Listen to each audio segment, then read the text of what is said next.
Yeah, trust me, there's a lot to talk to you. So I'm going to first specifically ask you, how has your summer been? Because like for most people and most bands, they've been like getting back to, touring and stuff like that. But you guys did Nestor Fest. You all opened for Kiss. I've lost track of the number of festival slots that you all had. Yeah. I mean, let's be honest. Was there a point where you actually turned to your bandmates and was like, pinch me, so it's not like I'm dreaming all of this happened? Yeah, yeah. In a way, it was. It's like first of all, the summer's been great. We had a lot of shows. I think we did 23 or 24 shows since May, so it's been quite a hectic summer. And as you mentioned, we played like everything from Sweden Rock to Tons of Rock to Time to Rock, Nestor Fest, supported Kiss. It's been crazy, and but yeah, that's been quite a few times where we kind of pinched ourselves just to, for example, we played Sweden Rock, and there was a record of the biggest audience in front of the Sweden stage ever. Wow. And that was a great moment where we had to pinch ourselves and,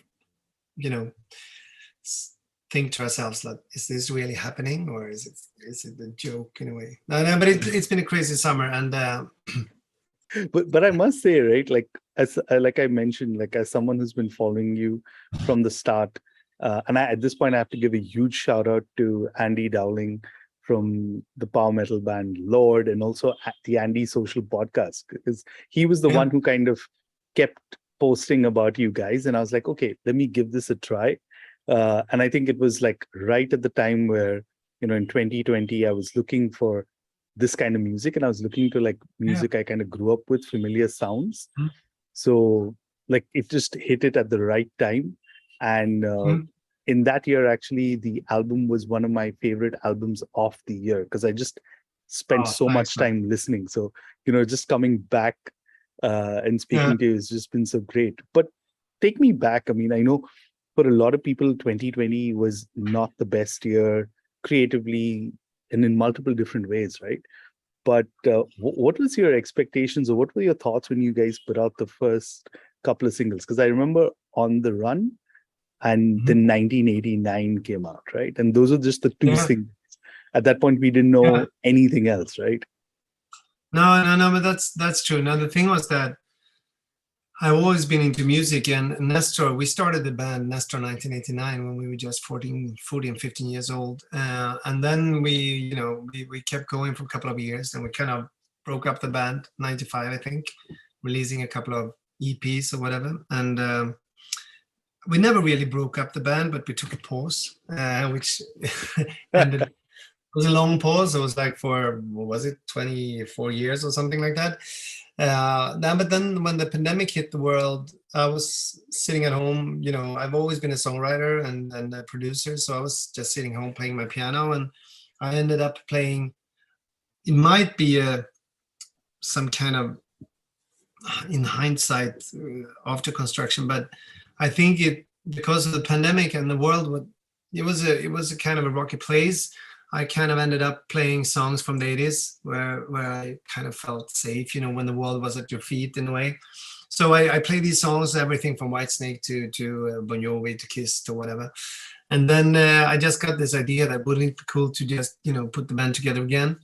Nestor band, these old high school friends put the band together and make that album that we didn't have the skills or possibility to do back in 89, to do it now, kind of go in a time machine and do that album. And I called them up and they said, like, yeah, that would be super cool. So I started writing songs. Me and guitarist John, we started writing some songs. And one of the first songs was 1989, as that was when we started. So that's, the story of it. And then we did, I think it was 1989, and then On the Run, and then Tomorrow, the duet with Samantha Fox, which turned out to be a duet with Samantha Fox. And we felt like this could, first the idea was to do like 5 songs, but then she was making the whole album. And then we started, sending the songs to friends and people in the industry, and everyone seemed to love it and say, like, all of them said that this kind of music doesn't really exist now, so you should really release this. And that's how it was. And in a way, there was a 2020, because of the pandemic, it was a bit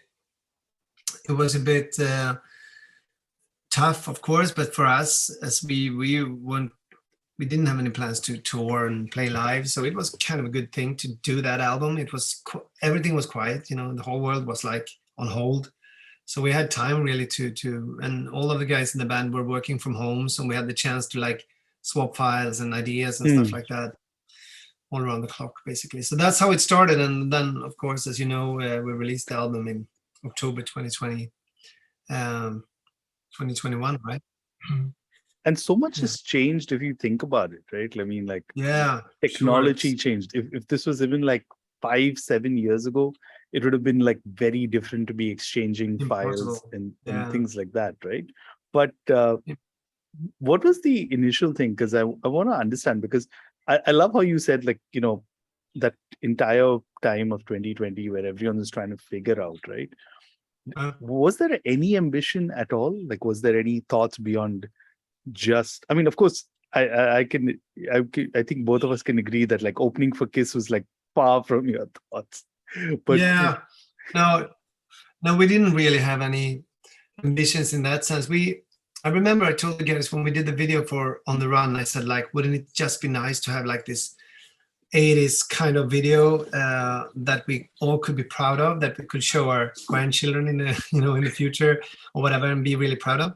And that was the aim at the moment, you know, in the beginning, like, let's do 3 songs. The first song, let's release a video to it, and then that's about it. And that was the plan, at least.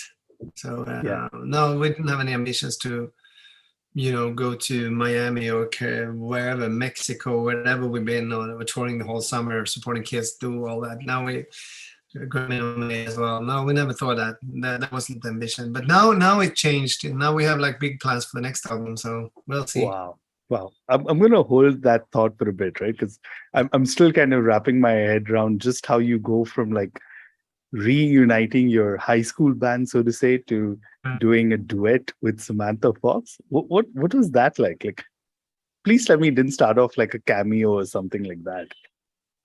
No, it was, the thing is, that song, when I wrote that song, the Tomorrow song, right away I felt that it was a song that was supposed to be a duet. You know, you could almost hear the different voices in it when I wrote it. So then we started to think about it, and we actually contacted, I think it was Lita Ford first, because that felt like a perfect match. You know, she's from the 80s, or she had her prime time in the 80s and all that. So that was but I never got a response from her or from her management. So then when we were getting closer to the album release, we still didn't have any duet partner. And then I was like writing another song, or the lyrics to another song, a song called Perfect 10, where I was like trying to mentally visualize my old boy room, you know, where I grew up, with what kind of posters I had and all that stuff. So while doing that, I remember like, Samantha Fox and Demi Moore and Sharon Stone and Van Halen and Mötley Crüe or whatever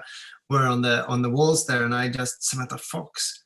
And then I was like, wait a minute, that would be the coolest kind of duet partner, because she's so connected to the 80s, and even though she might not been that famous for her art as an artist, but still, you know, she's so connected to the 80s. So then I just, you know, did some research on the internet, and I ended up with getting the number to her management, and I just mailed them and said like, hey, we're a band from Sweden called Nestor, and we would like to collaborate with Samantha Fox. This is the first videos we've done, and we're planning on doing another video for this song, and the song sounds like this. And it only took like 24 hours. I think her manager at the time, Kevin, he got back to me like within 10 hours saying like, yeah, great song and great video. So I can see that you're in it for, you know, this is the real deal, so to speak. And then, you know, a couple of hours or a day later, she just mailed me and said like, I love the song, and I would love to be part of it. And the rest is